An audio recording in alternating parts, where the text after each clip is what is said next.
এই যে ভাতিজারা একবার ব্রিজের উপর থেকে লাফ দিছে, দিয়ে আবার এই যে উপরে উঠতেছে, উপরে উঠে আবার প্রস্তুতি নিতেছে, আরো একবার লাফ দিবে। তো দেখা যাক এবার। এই যে দেখেন এখানে অনেক দর্শক আছে, বিকেলবেলা ছাদের মধ্যে অনেক লোক আছে। ওই যে ওনারা বসে বসে সেলফি উঠাচ্ছে। ওই যে মুরব্বীরা বসে আছে, দাঁড়িয়ে আছে এক মুরব্বী। ভালো লাগতেছে পরিবেশটা, খুব ভালো লাগার দৃশ্যই।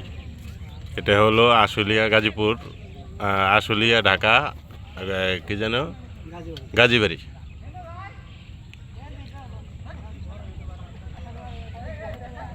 বিকেলবেলা তো, বিকেলবেলার টাইমটা এখানে লোকজন একটু বেশি থাকে। আবার প্রস্তুতি নিচ্ছে, এই যে আবার প্রস্তুতি নিতেছে নাকি আর নেবে না, নিচ্ছে আরেকজন নিতেছে, ভাতিজা নিতেছে, দুইজন আসতেছে।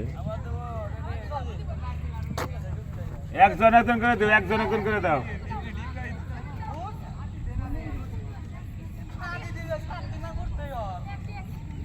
আমরাও একদিন এসে পড়বো এরকম, রাঙ্গামাটি ব্রিজের উপর থেকে লাফ দিয়ে নিচে পড়বো, পারে চেপে যাম। ওই জায়গায় তো রাঙ্গামাটি তো ধার আছে, এই জায়গায় ধার নাই। ঠিক আছে না খালেক ভাই?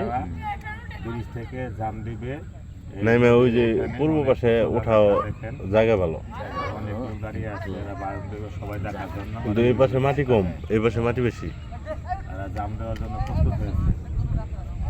ব্রিজটা মোটামুটি বড়ই। হ্যাঁ, ওই যে জাম দেওয়ার জন্য প্রস্তুতি নিতেছে, এরা জাম দিয়ে দিবে। কারণ এটা পরিশ্রম আছে খালেক ভাই, কারণ এই পানিতে নাইমে সাঁতরে উপরে উঠে, এই এতটুক সাঁতরে যাই আবার উপরে উঠে লাভ দেওয়াটা, এখন ওরা তো শখের বসে দিতেছে। এই যে ফুটবল পড়ে গেছে, এই যে জুতা ফেলাই দিছে, এই যে বাতি যায় বললো, ওই যে আরেকজন দিয়ে দিল, এই যে আরেকজন পড়তেছে। সেই সুন্দর, তিনজন এখানে আছে। ওই যে বলটা এখানে আছে, ওই যে আরেকজন, ওই যে লাফ দিয়ে পড়ে গেল আরেকজন, ওই যে বলটা আছে এখানে। পানি কত দূর বাতিজা? পানি কতটুকু? পানি ভালো হয়, তারপরে তো লম্বা দেখি মোটামুটি মাটি ঠেকে যায়, মাটি ঠেকে যায়। এনকি দিকে দিলে দলের এনকি দিলে আবার ঘোরান লন জায়গা। ব্রিজটা মোটামুটি অনেক বড়, ব্রিজটা খুব ভালো লাগলো। যাই হোক, বিকাল টাইম আসছিলাম একটু ঘুরতে ঘুরতে রাঙামাটি, রাঙামাটি থেকে ঘুরতে ঘুরতে চলে আসলাম